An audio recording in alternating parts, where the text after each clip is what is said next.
Hi Taurus, and welcome to your November 2022 General Tarot Forecast. This is Sky coming on to talk to you about your month ahead of November. In this reading, I'm going to do some intuitive messages for you, followed by a week-to-week tarot forecast and an extended reading on Patreon, which will be linked below. So this is a late night reading, Taurus. I am up here in Scorpio season, getting this reading done, and I just really felt your energy coming in. It is about midnight, which means I'm off to bed shortly, but yes, I wanted to film this reading because I was just taking some time in reflection and kind of relaxing. And I had a lot of understanding about Taurus energy because your sign really matters this month. Your sign is going through some major stuff here because, of course, we have a total lunar eclipse happening in your sign on November the 8th. Interesting day for that to be happening. Following the partial solar eclipse in Scorpio on October 25th. So this is going to have some really strong implications for you. Let's talk about that in your intuitive messages and compare that to the tarot insights. So yes, there is going to be a new importance placed on stability for you.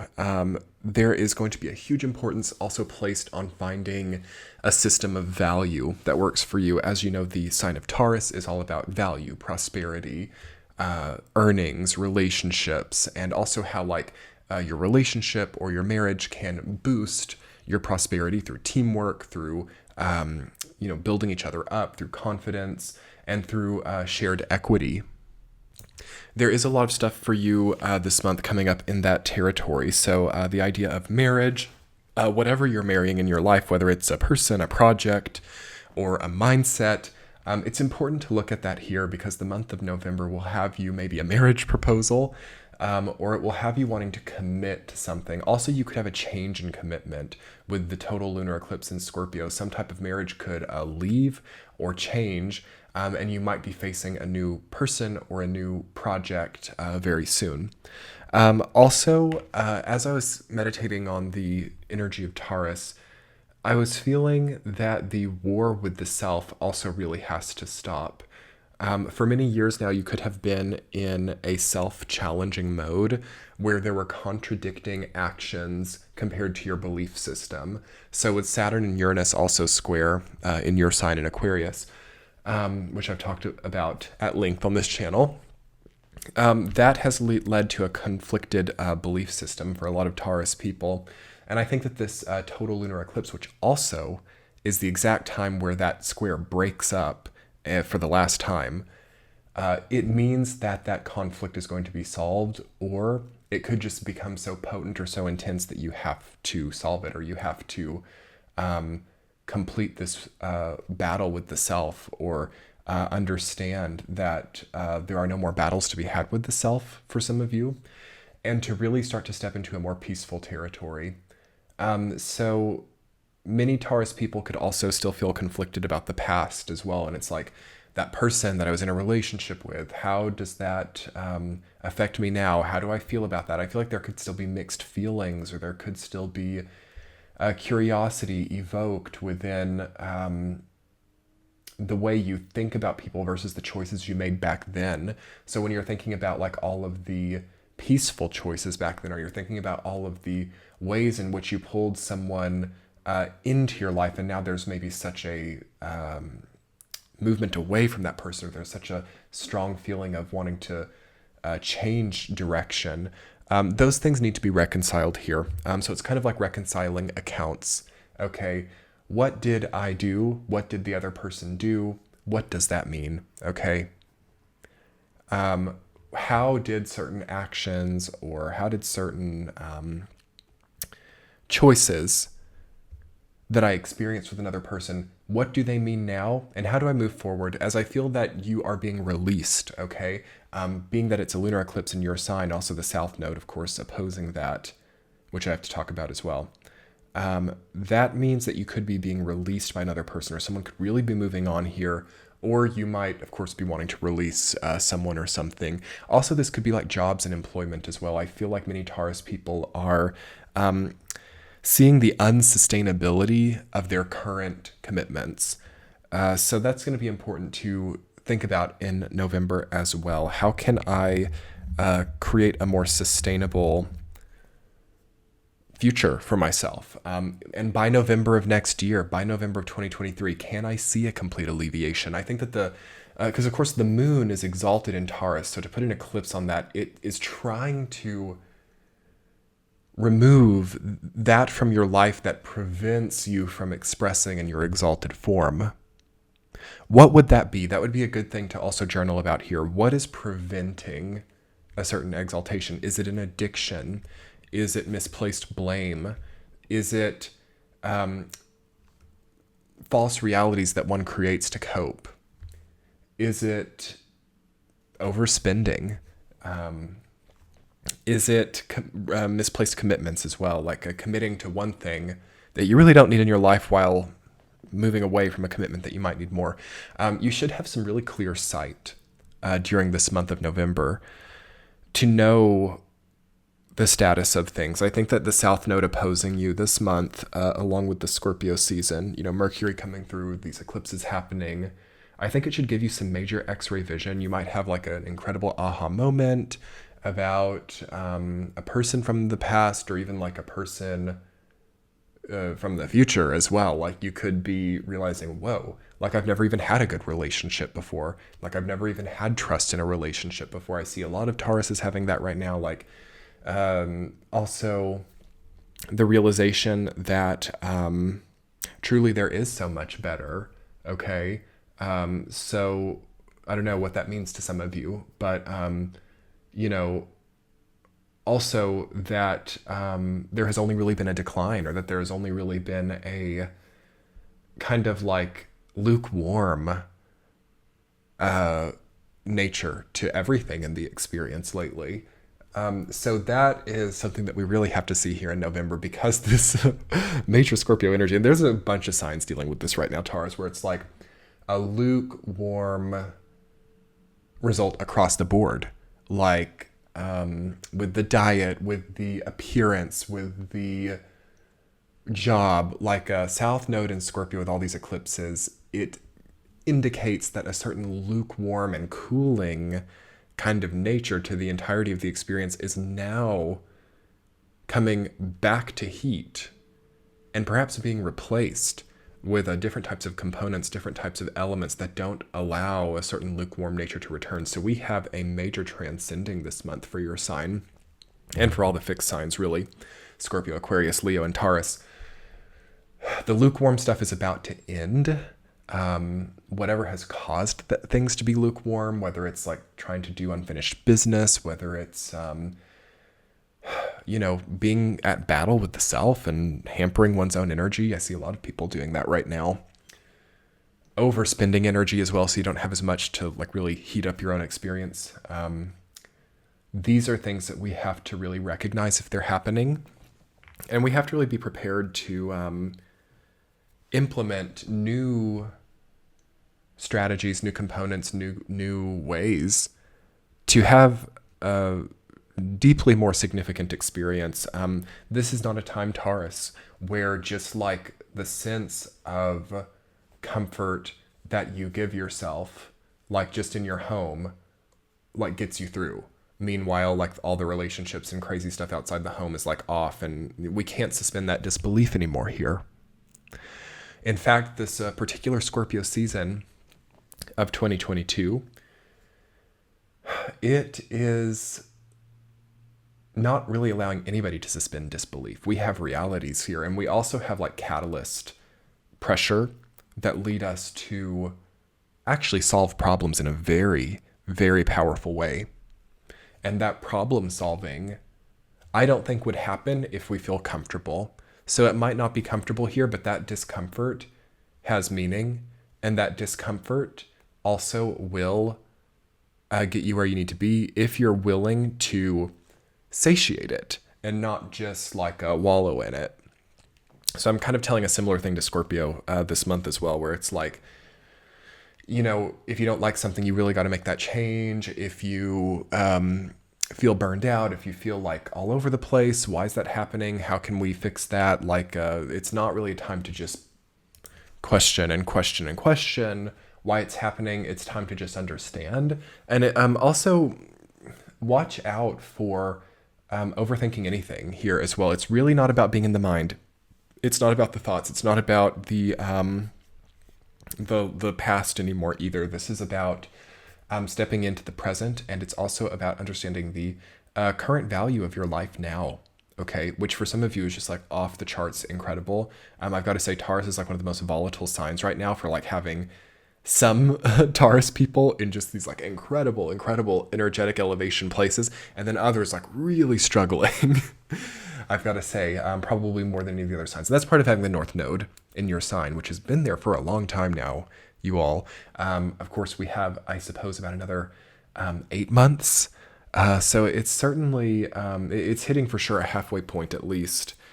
So that's important for you guys to know, that the North Node in Taurus narrative and story for you, nodal return happening, that story is probably climaxing now, or stands to do so very soon. So what does that mean to you? Again, check my video about the North and South Node in Taurus and Scorpio for 2022 and 2023 for more information about that.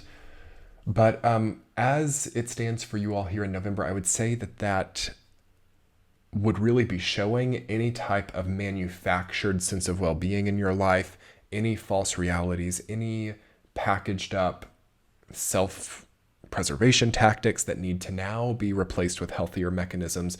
All that would be coming up very strongly. And also like ambition and orientation towards goals, and the degree to which that is natal and naturally, organically inspired versus reactionary to like pain or other people in your life with the South Node, okay, in Scorpio. Things like that will be coming up for understanding here as well. But on the positive side, before we get into your week-to-week Taurus, it's going to be a long reading this month, but I think that you have earned it because, yes, lunar eclipse in your sign this month. On the positive side, I want to talk positive because I know that this has been maybe a little bit heavy for some of you. There is a light in the dark here, okay? Because of how dark things are, though, of course, we're in the dark time of the year here in the Northern Hemisphere. And I don't care whether you're in North or South Hemisphere, Scorpio season is a dark time. It's your opposite sign. It's your axis. I think that the way that you build structures in your life, the way that you're creating the ideas that you're having, and the self-perception is a great source of light in the dark for you here. I think that the way that your mind is operating, or the way that you're just energetically feeling the breadth of your experience right now, is golden. Now, is there a bit of a disconnect between that and what's actually happening? Yes, there is for everybody. But we need to start seeing a little bit of a blending here. So that's like manifestation, right? That's healthy chakral system. That's healthy mind, body, and spirit. So that we naturally move towards the positive and undisputably healthy feelings and inclinations we have on the inside. That stuff, I think, as we move into the second part of your nodal return here, that's the next part. It's like, oh, this is so good, Taurus. I'm so happy. I'm so happy right now. I've just gotten an incredible download about this current nodal axis that we're in. So the first phase of it has been about developing that interior feeling. It's been about developing like the self-image, the self-concept, the identity of the self, not in an identitarian 2D sense, but in like a more deep, true way of identity, which is much more complex, I think, than society lets us know, but that's another topic for another day. But yes, developing this interior vision. And now as we move into November, and really by the end of November, I think that it's still kind of like that for most of November. For sure by the time we hit December, yes, this stuff has to start coming out, and this stuff has to start being channeled and being made into reality, or being placed into goal orientation or linear ideas, linear maps, linear planning to get there. Because I think some of the ideas that a Taurus has right now are really golden. Okay, like the visions, the designs, the the just the inner vision. But I do feel it really disconnects from the outside to an extent, most of the time. And then you might be even like by the time like December's coming through, you might even see that it's just like a matter of essence, or it's a matter of holding and just like auric strength. So what do I mean by that? It's like maybe sometimes in certain places on certain days, you're embodying these new images or these new self-developments. But then other times it's like totally off, or it's totally not there at all. And it's like the whole gray sweatpant thing that just won't go away, which is not where we want to be. So yes, do I think that this connects to the appearance? I do. I do. Not in a way where we're talking about society's beauty standards, not in a way where, I mean, sure, honestly, it is about that, but I'm not recommending that you implement societal beauty standards, but of course that has an impact on many people's internal vision of themselves and comparison biases and such.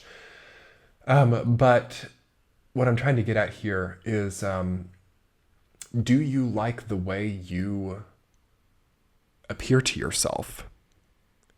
Do you feel comfort there? I think there's a big wound relating to self-concept and stuff like that coming up for healing in November. And we've got to really see that we start liking it, and that we also start implementing undisputably healthy tactics to start to really love our body and to really love our physicality, because that's a part of North Node in Taurus too. One of the negative outcomes of North Node in Taurus is demeaning of the body to like achieve some type of energetic outcome. So for example, like imagine like you're so busy with your goals, or you're so focused on ambition that all you do is like order delivery pizza every single day and like Cokes, and that's all you eat and drink, like while you're like constantly working and like doing some incredible stuff. In that sense, you it's almost like printing money, you know, you're like taking in a false energy and it's not real, and it inflates, right? It causes inflation of the body. And that's what's also happening with the monetary supply right now too. But anyway, this video will stretch a long time if we take it there. But there, I mean, yeah, that's also there right now too. Watch out for demeaning the value of what you already have by creating or falsely manufacturing a lot of you that wouldn't maybe naturally be there. So putting yourself too many places, signing up for too many hours at the workplace, working too many jobs at once, overstocking your schedule. I think that that's been rampant for your sign for like since the North Node went into Taurus, I believe last February.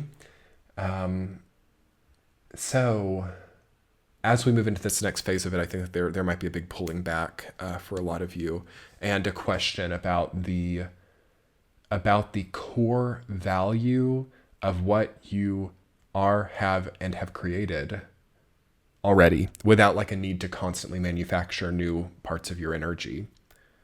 So it's a big toning up, and it's a big refinement. It's a big also question about where does my energy go every day, and is that worth it? Anyway, beautiful Taurus. I haven't even talked about your tarot yet. This is going to be a long video. It's going to be so much longer than the other ones this month. That's okay. Okay, so let's talk about your week to week in the tarot. So week number 1 in November. Okay, you have the 7 of Wands rooted down by the Hierophant. Yes, so by the first week of November, this is between eclipses. You are on higher ground with your spirituality, and your belief system is really elevating here. So there's something that you have to believe in now. There's something like the finishing, it's something to do with finishing power, staying power, that you have to really connect with your beliefs here. Also, there's a key to something. The Hierophant is the key. It represents the symbolism of a key. So you can unlock something now in the first week. You can, maybe you've unlocked the secret to like healthy body, to good physical health. Maybe you've unlocked the secret to upward mobility in your work. What keys do you have, and how can you teach other people perhaps to create with their own trajectory as you are? I do feel you're on guard though. 7 of Wands is about, it's like a defensive posture. So you might be defending a key, or you might be defending like a trade secret or something that you have like you're the only person who knows this. Like this is kind of like keeping a secret with the Hierophant and Seven of Wands as well. So yes, I don't know what that means to you all, but I do think that the best thing about the first week is that you are just getting a lot of spiritual significance. It's like, wow, look at what I'm going through. This is actually quite empowering. Week number 2, the Nine of Pentacles rooted down by the Page of Swords. Okay, so prosperity, status, and ease through not having to say that much. So the Page of Swords in this context to me is like over communication. So this is the week that the eclipse is happening. You don't have to say that much to other people. You could be like trying to explain yourself, and I'm like, why do you guys need to do that? Also, that's a tendency right now with Mars and Gemini. Okay, oversaying, over-explaining. Careful about breaking the veil of your privacy. Okay, in the second week with that eclipse happening too. Yeah, we don't want to overshare. We don't want to overgive, but also you are really increasing just your sense of material well-being if you want to have that. So if you're not having that, if you're not feeling like you have enough, if you're feeling a sense of lack, there should be an answer to that with this eclipse happening there. And it might really shift up and change the way in which you live completely, like the way in which you budget, spend, and work with your energy. Okay, week number 3, you have the Eight of Cups rooted down by the Queen of Wands. Okay, so you're walking away from some type of self-expression. So yes, the change has happened by then. This is so much about self-expression and about essence and about not just appearance, but the way in which you express your energy and how that comes off. There's a big change there. Some of you, like for some of you, it's just as simple as like a change in hairstyle. For others of you, it's like even a change in like moving. Okay, living. Eight of Cups can be moving. It can be changing territories. It can be leaving a place that you've been connected to for a long time. Also leaving relationships or I think for what it is for a lot of you is like leaving a certain self-image behind. Like I used to always see myself here or there or in this way. And now I see myself totally differently, or I see myself in a completely different area in life. So there's a change in self-perception and a change in relationship with the self, definitely. Week number 4, the Three of Wands, rooted down by the Three of Pentacles. Beautiful. 2 threes. I love 2 threes coming together. That's a signal of angelic protection and divine well-being. Okay, so congratulations. By the 4th week of November, you're doing something right, and you got to kind of work with it. Like, how can I feel good by the 4th week of November? How can I have that sense of possibility and support? Three of Wands is the card of possibility. Three of Pentacles, the card of support and teamwork and group effort. So there's like maybe a group project coming in for you all, or also a new team or a new support network. For some of you, it's like AA or some type of, because this is like Scorpio moving to Sagittarius, so it's the overcoming of some type of addictive cycle as well. And if it's not like a group like that, maybe it's helping people who've gone through something you've gone through before, or seeking that help as well. It's an important time for any type of support, medical support, therapy, also just like wiping the slate clean and having like a new horizon in front of you. Beautiful. Okay, Taurus, well, let's talk about that in your extended reading. I've loved this. This is a long reading this month. If you want to get a central theme, 2 supporting themes, and a significator card, as well as talk about some more exciting stuff and get like weekly tea chats and everything, come check out my Patreon page. That'll be linked below and in the center of your screen. Have a beautiful month, Taurus. Bye.